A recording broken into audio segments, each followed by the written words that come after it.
Hi guys, and welcome back to my channel, or if you're new here, welcome. My name is Ruby and today I am packing my hospital bag for baby number 3. So if you are new here, I have 2 kids already and this little baby is due on the 21st of December.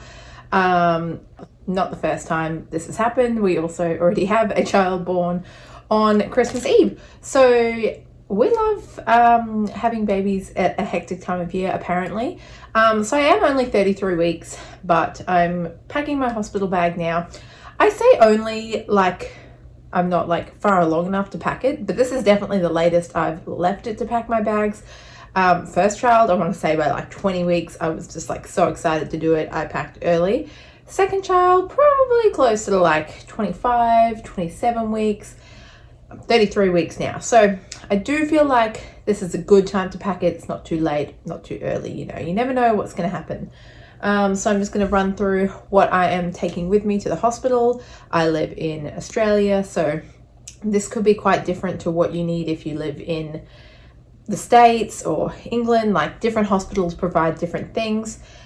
Pretty much for me, this is my 3rd child, birthing at the same hospital. They don't provide a lot for the mother afterwards. Like, everything during your labor, completely supplied. Once you've had the baby, you pretty much rely on your own stuff. I think they gave me like 2 like cooling pad thingies after my firstborn when I had stitches, but after my secondborn I got given nothing. So this might seem excessive to some who maybe their hospital provides a lot, but the hospitals here don't really provide much at all. So just keep that in mind when I'm running through what I'm bringing, and I'll obviously talk through it as I go. And yeah, let's get into it. If you are interested, I'm also going to be doing a packing my baby bag video, obviously things for the baby, so just keep an eye out for that video. So that's coming. Subscribe if you'd like to kind of follow along. Lots of exciting stuff happening very soon. So yeah, I'm just gonna grab what's closest to me. The clothes are probably gonna be last because they're furthest away. Let's dive in. So the first thing that I am packing is my feeding pillow. A lot of people say don't bother bringing it, like use pillows, use what's in hospital. I want to bring mine. I think positioning is like a big part of like having a successful breastfeeding journey, especially if you're sore, you know, you're kind of struggling to sit up. The pillow for me, like a proper pillow, is really key. And I didn't have one with my first, and then I took mine with my second, and it was definitely like I liked having it there. So taking my pillow, it's not that big. They encourage you to bring your own like head pillow, so I'm not bringing my own pillows, so I figure it's probably fine to bring. They didn't say anything last time. So the next thing that I have here is a piece of paper with what I still need to add to my bag. So I am going to stick this on top of the bag, sitting there until we go to the hospital. So last minute, I know that I need to pack these few last things, and this is stuff that you just can't really pack until you're literally ready to go. So on this list I have my makeup bag, which I'll chuck in. Might not use it, but easy enough to just chuck in and take. Phone charger, obviously. Water bottle, obviously. My wallet, my blue book, which is like where you have your pregnancy records, that kind of thing. My phone. I need to add toothpaste, which I will add earlier if I remember to buy it, but I put it on there in case I forget to buy it. And the last thing, which is a bit of a weird one, is colostrum with freezer blocks. So I have gestational diabetes this pregnancy. One of the things I have to do from 36 weeks is start expressing colostrum, freezing it in syringes, because if the baby has issues with sugars afterwards, if you don't have colostrum, they will give them formula. So I am going to freeze some colostrum, and we just have to make sure to pack it with freezer blocks so it doesn't defrost by the time we get to the hospital, and then they can put it in the freezer. So that is important, especially if I am in labor. It's very easy for my husband to read that, and he can, you know, put the stuff in. All right, next thing, I guess, while we're talking about, sorry, I had lunch and now I've got indigestion, so just ignore me if I look like I'm struggling to breathe. So like I said, I have gestational diabetes this pregnancy. I also have celiac disease, so I have a gluten-free diet. Past 2 babies, haven't had a great experience with the food at the hospital. Both times after birth, they said, are you hungry? And then they had nothing that they could give me because they don't carry gluten-free like cold things to grab. They only supply like gluten-free meals, and I gave birth when it wasn't a meal time, of course. So I didn't get fed dinner with my first birth, and I didn't get fed lunch with my second birth because I wasn't there to order. It's a whole thing. Anyway, so I have packed some stuff just in case the same thing happens again. So 2 like hot noodle cups. All I need is boiling water for that, so that should be fine. So that's at least something like filling. And then I do have some snacks. These are all like naughty because following the gestational diabetes diet, I can't eat any of this right now. So I'm kind of looking forward to having these as options. So I've just got 4 packets of chips and then some gluten-free biscuits to have with like a cup of tea or a coffee afterwards. So that's my little snacks there. And then this one is a bit random, but with gestational diabetes, again, you have to stay minimum 24 hours, possibly longer if your baby doesn't pass all of the sugar tests. So they have to test the baby's sugar levels every 3 hours or so. And if you get to the 20th hour and their sugars aren't right, you start your 24 hours again. So I could be looking at 48 hours, maybe even more in the hospital. So I'm packing a book. This is a book that I've been wanting for ages. Finally bought it and I'm putting it in my bag. So I have something to look forward to if, you know, I've got a lot of hours in hospital. You know, babies don't do much. Like they obviously feed a lot. But, you know, there's definitely going to be hours where I might just be sitting there feeding. I don't want to be scrolling my phone the whole time. So brought a book. All right, moving on to more of like the personal items that I'm taking. So dry shampoo, always handy to have. I don't want to wash my hair in the hospital. I can't be bothered. I don't want to take shampoo. This is just easy to kind of have on hand just to like freshen up, especially if you get like really sweaty. Deodorant, obvious, you need that. This is it's like a witch hazel foam for your hoo-ha.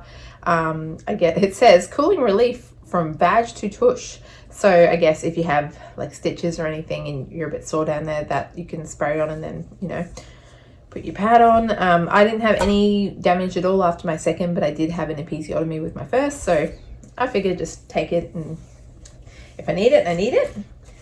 I have a plethora of pads.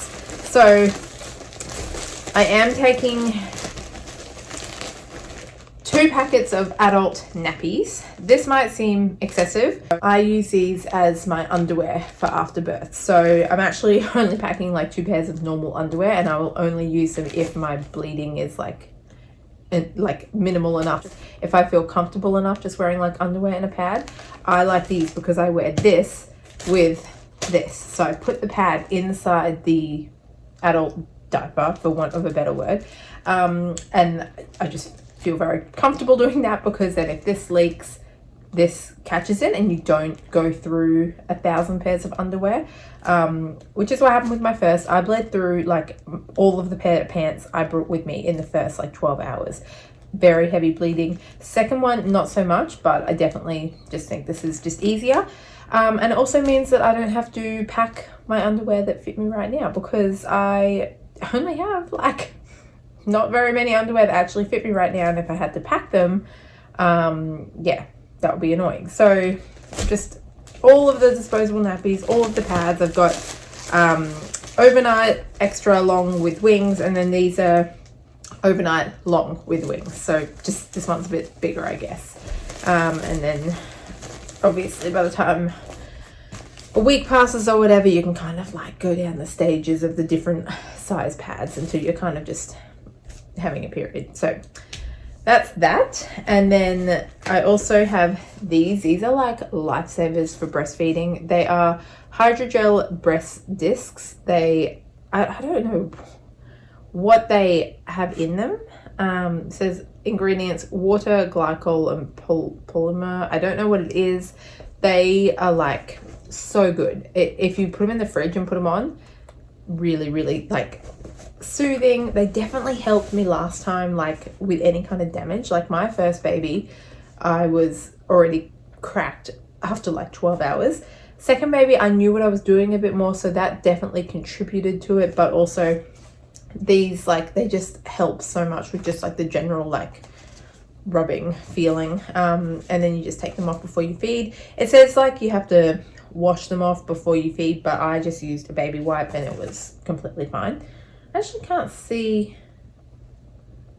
where it says you have to wash it off. It must say it inside, but definitely recommend those. There's 12 in a pack, so I bought 2 packs. I probably don't need to take the 2 boxes, but I'd rather just take them and then I'll bring them home if I need to. Along with more breastfeeding stuff, I do have 4 sets of breast pads.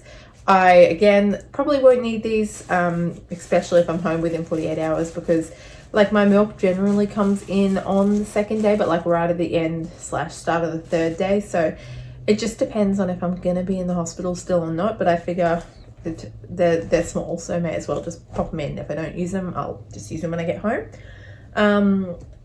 For me, sorry. Oh my god, I can't breathe. I have some scrunchies.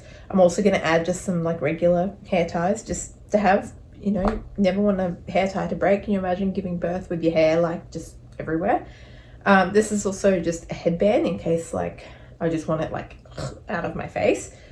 I have a toothbrush, obviously, bobby pins, a clip again for like flyaways if they're annoying me, a like chapstick, and then some cotton tips. This might seem like the weirdest thing to take with me, but I hate the feeling of itchy ears. I know a lot of people like don't do that, but that's just a weird thing about me, so I'm taking them.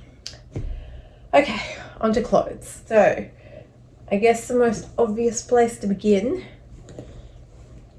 I am taking all of the feeding singlets I own. So I have seven different feeding singlets. Probably excessive, but again, would rather have them than not, because this is pretty much all I wear like for like a year after I have a baby, because it's just easy to breastfeed in. You put them underneath stuff, so just taking all of them. At least then I'll have clean ones if, you know, something happens, something, you know, I get spat up on, bleeding, you know, whatever. So I've got all of my feeding singlets, and then I do have 4 pairs of pants. So I have, they're all black, by the way, just a warning. So I have 1 pair of maternity, like black, kind of like halfway between like leggings and loose, like hippie style pants. I don't really know how to describe them, but they're black and they fit. So taking those, taking a pair of bike shorts, bearing in mind I'm giving birth in the middle of December in Queensland, Australia. It is hot outside, so although I might not feel like super comfortable wearing shorts, I'm packing them. I'll have my adult nappy on. I'll look like I'm wearing a nappy, let's be real. I've packed oversized shirts. It is what it is. I don't care. 3rd time around, I just want to be comfortable. I have also packed a pair of maternity shorts. Again, I don't want to be going home wearing like pants because I'm going to be like really hot. And then I also have, these are like track shorts, so they're kind of like fleecy, but they're shorts obviously, so I just like them because they're a bit thicker, and I can wear them in or out of the hospital. I've also packed 4 oversized like what do you call them, printed t-shirts, like graphic tees, I don't know, like this. Just 4 different ones, those just to put over my shorts. They're nice and long, they're big, they're oversized, I've covered my butt, so that will be good, and they will easily go over the feeding singlet, so when I need to feed I just, you know, lift up. Like I said, 2 pairs of underwear, and then these are 2 little, they're not feeding tops, they're just like little stretchy bra tops, but they are super stretchy, and I have kind of trialed them and they're very easy to like pull down. So if for some reason it's so hot that I don't want to wear my feeding singlet underneath my t-shirt, I'll just wear one of these, that'll be fine. I do have one like nicer going home outfit if I want one. Like I might just end up wearing my t-shirt and shorts home, but this is just like a button-up white shirt, a skirt, and I will wear a feeding singlet underneath it and just like tie the shirt up. So I've got one option there for a nice going home outfit. And then just for like around the hospital, 2 pairs of pajama pants. You know, you want to be comfy, and then it can be quite cool in the hospital even though it's going to be boiling outside, so I just have a cardigan to chuck on as well. Last but not least, I have a bag, and this is just to put any dirty clothes in from birth, from spit up, from who knows what. So either I can just make a dirty laundry bag and then my husband can take it home, or I can pack it within the bag in my bag so it doesn't like get on everything else, if that makes sense. That's it. That is everything I'm taking for me. Obviously I'm taking stuff for baby too, so this will fit in like a little kind of carry-on size suitcase, and then babies will just be in a nappy bag, so it won't look excessive. I know it kind of seems excessive when you're looking at all of it laid out, but really I feel like this is all like pretty essential. I haven't felt regret at packing too much with my previous 2 babies. Like I never felt like, wow, I brought too much, like could have done without that. Like I've always kind of felt I packed a good amount. So yeah, that is it. Thank you for watching, guys. I hope maybe it helped you out if you are also packing your bag, preparing for your baby. Maybe it's your first baby and you're not really sure what to take. Yeah, thanks so much for watching, and I'll catch you next one. Bye.